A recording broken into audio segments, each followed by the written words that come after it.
नमस्कार साथियों, चलिए आज के सेशन की शुरुआत करें। इसमें एमपीपीसीएस प्रारंभिक परीक्षा जो हुई है उसमें पॉलिटी से संबंधित जितने भी प्रश्न रहे हैं उन प्रश्नों को हम देखेंगे और सही आंसर क्या है उसको देखेंगे। तो सेशन की शुरुआत करते हैं। ध्यान रखेंगे ये ए सीरीज है, ए सीरीज में के हिसाब से आप अपने आंसर को मिला सकते हैं, देख सकते हैं। तो ए सीरीज में देख लेते हैं। सबसे पहला प्रश्न कौन है, पॉलिटी वाला या पॉलिटी का प्रश्न कौन सा है। तो ये पहला प्रश्न कह रहा है कि राज्य पुनर्गठन अधिनियम 1956 के अनुसार कितने राज्य और केंद्र शासित प्रदेश बनाए गए थे। तो केंद्र शासित प्रदेश और राज्यों की बात कर रहा है, संख्या आपसे पूछ रहा है।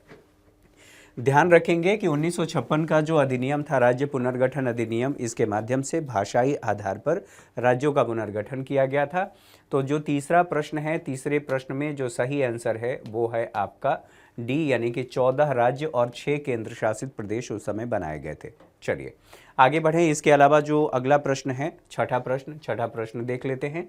छठा प्रश्न क्या कह रहा है यहाँ पर पूछा गया है कि भारत में किसी राज्य को विशेष राज्य देने के लिए, यानी कि विशेष राज्य का दर्जा देने के लिए निम्नलिखित में से कौन सा पैरामीटर सामान्यतः स्वीकार नहीं किया जाता। ये आपसे कहा गया है कि स्वीकार नहीं किया जाता, तो नहीं शब्द पर विशेष फोकस करेंगे। ध्यान रहे, पहाड़ी व कठिन भूभाग बिल्कुल सही है, ये भी आधार है। कम जनसंख्या घनत्व तो बिल्कुल इसी के आधार पर जो आप पूर्वोत्तर के राज्य कहेंगे, ठीक है।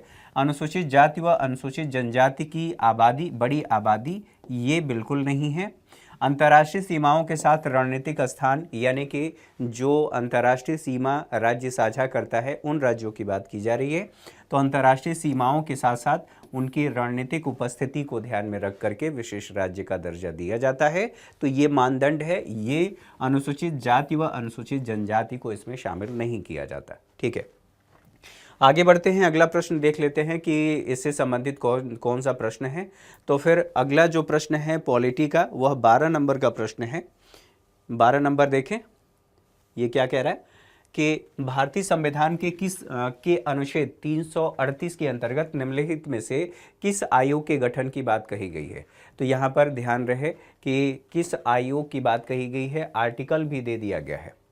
तो अनुसूचित जाति है, अनुसूचित जाति, ठीक है। और जब इसी के आगे आप ए लगा देंगे तो अनुसूचित जनजाति हो जाएगा। ध्यान रखेंगे, अनुसूचित जाति, राष्ट्रीय अनुसूचित जाति, और इसका गठन राष्ट्रपति के द्वारा किया जाता है।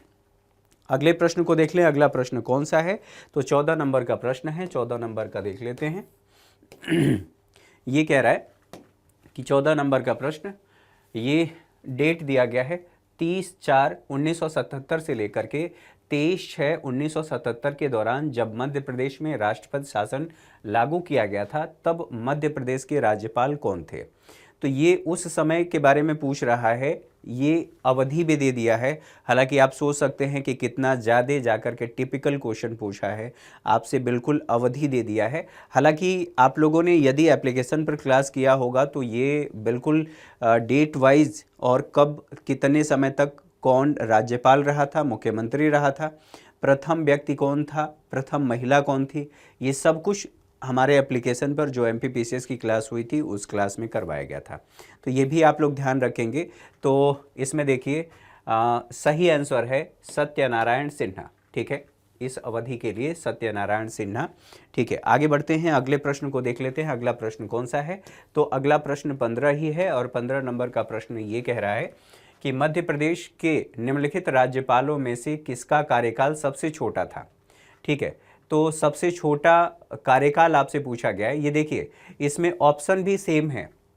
अगर थोड़ा भी कोई बच्चा ट्रिक लगाया होगा तो कई ऐसे क्वेश्चन हैं जो आपके ऐसे ही सही हो जाएंगे, यानी कि इसमें जो प्रश्न दिए गए हैं उन प्रश्नों के हिसाब से ही अगर आप चलें तो वो चीज़ें सही हो जाती हैं, ठीक है। तो यहाँ पर देखें, ये ऑप्शन को देख करके कन्फ्यूजन हो सकता है। फिलहाल पट्टाभी सीतारामैया ये सबसे कम समय तक वहाँ के राज्यपाल थे। आगे चल करके मैं बताऊंगा कि कौन से ऐसे क्वेश्चन हैं जिनमें पहले के क्वेश्चन के आधार पर आप उस क्वेश्चन को कर सकते हैं, यानी कि रिपीट किया गया है। तो 15 नंबर का क्वेश्चन है। 15 के बाद फिर 23 नंबर क्वेश्चन पर चलते हैं, पॉलिटी से संबंधित है। 23 नंबर का क्वेश्चन क्या कह रहा है, देखिए, भारतीय संविधान के किस अनुच्छेद के अंतर्गत राष्ट्रपति राज्य विशेष के लिए अनुसूचित जनजाति, ठीक है, समुदायों के लिए लोक अधिसूचना जारी करते हैं? तो स्वाभाविक सी बात है, जो अभी थोड़ी देर पहले आप लोगों ने देखा उसी के आधार पर इस प्रश्न को आप सही कर सकते हैं। तो सही आंसर है 342 के आधार पर अधिसूचना जारी किया जा सकता है। ठीक है, तो हम लोगों ने 23 नंबर क्वेश्चन को देख लिया। 23 नंबर के बाद फिर देख लेते हैं कौन सा क्वेश्चन है। 25 नंबर क्वेश्चन है जो पॉलिटी से संबंधित है। देखिए, भारत के राष्ट्रपति पर महाभियोग निम्नलिखित में से किस आधार पर लगाया जा सकता है? स्वाभाविक सी बात है, आप लोगों ने, ये बहुत कॉमन सा क्वेश्चन है, मल्टीपल टाइम रिपीट भी होता रहता है। तो यहाँ देखिए, संविधान के उल्लंघन के आधार पर राष्ट्रपति, ठीक है, राष्ट्रपति पर महाभियोग लगाया जा सकता है। संविधान के अनुच्छेद 61 के अनुसार लगाया जा सकता है, 61 के तहत। ठीक है, आगे बढ़ें। और कौन सा प्रश्न है? हम लोगों ने 25 नंबर का क्वेश्चन देख लिया, उसके बाद आगे बढ़ें। 45 नंबर का क्वेश्चन,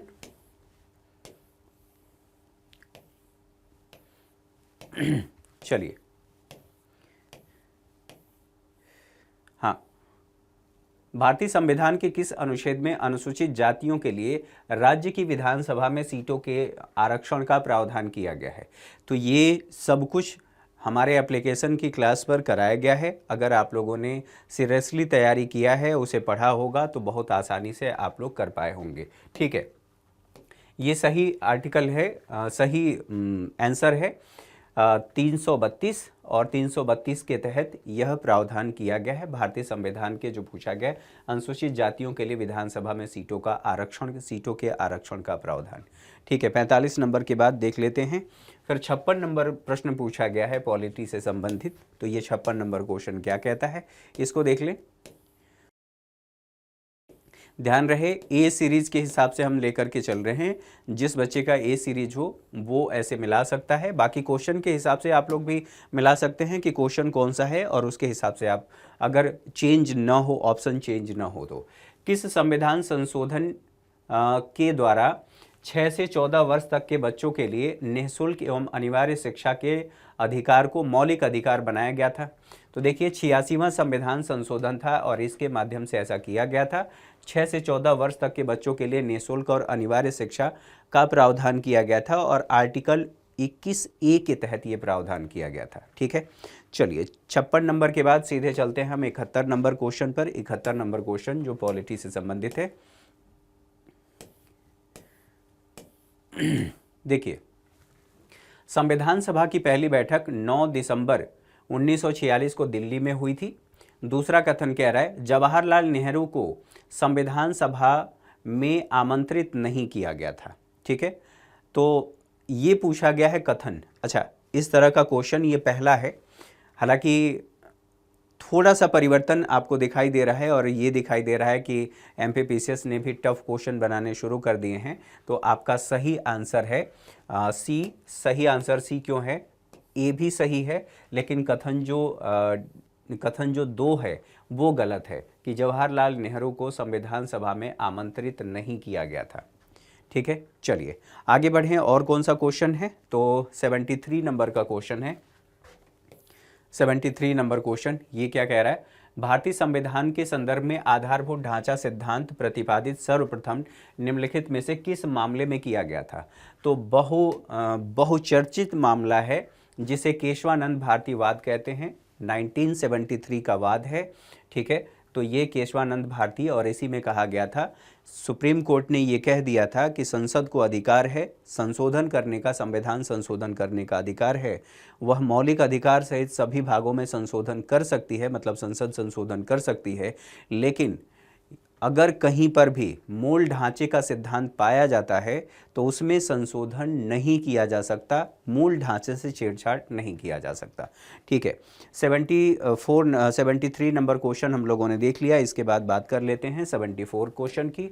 उच्चतम न्यायालय एवं उच्च न्यायालय के न्यायाधीशों की नियुक्ति के प्रावधानों को भारतीय संविधान में डैश डैश डैश कमेटी 1945 की प्रकाशित अनुशंसाओं को ध्यान में रखते हुए समाविष्ट किया गया था। तो ये आपसे पूछा गया है कि किसके आधार पर इसमें, यानी कि किस समिति के सुझावों के आधार पर इसे शामिल किया गया था? तो हरेंद्र कुमार सेन यानी कि उषा नाथ सेन, वर्दाचारी, ठीक है, वर्दाचारी, सॉरी। और अगला है सप्रू, यानी कि तेज बहादुर सप्रू की बात कर रहा है। तो इसमें से किसके आधार पर? सही आंसर जो है तेज बहादुर सप्रू समिति गठित की गई थी और उन्हीं के सुझावों के आधार पर इसे समाविष्ट किया गया था, शामिल किया गया था। ठीक है, किसके संदर्भ में? न्यायाधीशों की नियुक्ति के प्रावधानों को शामिल किया गया था। चलिए आगे बढ़ते हैं, अगले प्रश्न को देख लेते हैं। अगला प्रश्न कौन सा है? तो 75 नंबर क्वेश्चन है और ये पूछ रहा है कि वर्तमान समय में भारतीय संविधान में संपत्ति के अधिकार को निम्नलिखित में से किस रूप में स्वीकार किया गया है? तो पहले, ठीक है, 44वें संविधान संशोधन से पहले यह एक मौलिक अधिकार था और मौलिक अधिकार होने की वजह से सरकार जो भूमि सुधार करना चाह रही थी, संसाधनों का समान वितरण करना चाह रही थी, वो नहीं कर पा रही थी, इसलिए इसको संशोधित किया गया और ये कहा गया कि न रहेगी बांस न बाजेगी बांसुरी, वही हालत इसकी थी। तो संशोधन करके और 300A में इसे शामिल कर दिया गया और अब जो संपत्ति का अधिकार है मौलिक अधिकार नहीं है, यद्यपि कि संविधान में है लेकिन मौलिक अधिकार नहीं है, संवैधानिक अधिकार जरूर है लेकिन इसे कानूनी अधिकार बना दिया गया। ध्यान रखेंगे, मौलिक अधिकार नहीं है लेकिन कानूनी अधिकार है। क्लियर? यहाँ तक चीज़ें क्लियर हैं। चलिए 92 नंबर का क्वेश्चन देख लेते हैं। 92 नंबर का क्वेश्चन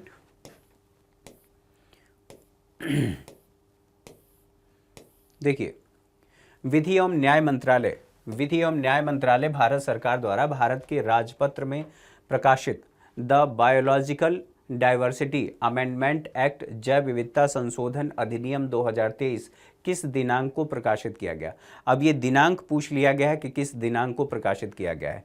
दरअसल यह 3 अगस्त को प्रकाशित किया गया था। ये जो डेट पूछा गया है 3 अगस्त, ध्यान रखेंगे, 3 अगस्त 2023 को प्रकाशित किया गया था। ठीक है, तो इससे संबंधित यानी कि पॉलिटी से संबंधित हम बहुत ज़्यादा डिटेल में नहीं गए हैं, जहाँ पर जितनी आवश्यकता थी हम लोगों ने डिस्कस कर लिया। बहुत आसान सा सवाल है और अगर आप हमारे एप्लीकेशन पर रहे हैं यानी कि आप हमारे कोर्सेज़ को ज्वाइन किए हैं तो ये सब कुछ उसमें कराया गया है। मैं डेफिनेटली कह सकता हूँ कि जो बच्चा हमारे कोर्सेज़ में रहा है उसको इससे बहुत ज़्यादा फ़ायदा मिला होगा।